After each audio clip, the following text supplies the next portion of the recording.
Russia's foreign ministry spokeswoman says more than 1,000 militants have left a demilitarized zone in Syria's Idlib province.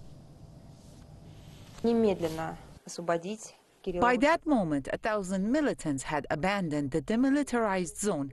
About 100 items of military hardware were withdrawn. Yesterday, Turkish mass media reported that the heavy weapons withdrawal was finished. Our experts are double-checking the data. Last month, Russia and Turkey clinched a deal on creating a demilitarized zone around Syria's Idlib. Under the agreement, all factions in the zone have to hand in their heavy weapons, while al-Nusra Front terror group has to leave the area altogether. The deal also prevents a government offensive in the province for the time being. Syrian President Bashar al-Assad has said the agreement is temporary.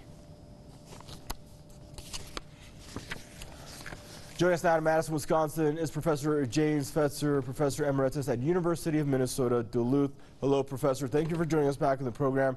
Your thoughts on what we're seeing in Idlib. The offensive has been put off. Now we're seeing militants and terrorists flee the area. Well, this appears to be a very welcome humanitarian effort on the part of Russia and Turkey. We have Idlib with some 3 million civilians, 60,000 estimated terrorist fighters.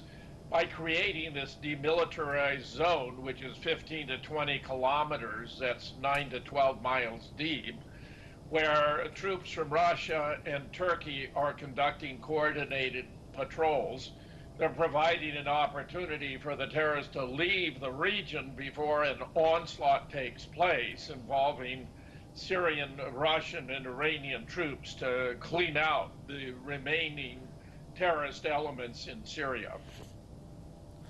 Right, but still, I mean, why not just go ahead and wipe them out? I mean, when you have them fleeing, they're obviously going to go leave the demilitarized zone, go to another zone where there's innocent families living, and they're going to try to, hide and dig themselves in a new civilian infrastructure somewhere where eventually you're going to have to tackle these terrorists head on. Well, that may well be correct. I mean, that's a very reasonable reservation to have about the plan. Turkey had apparently been extremely concerned about the possibility of a massive influx of survivors of the attack, the assault on the Idlib province.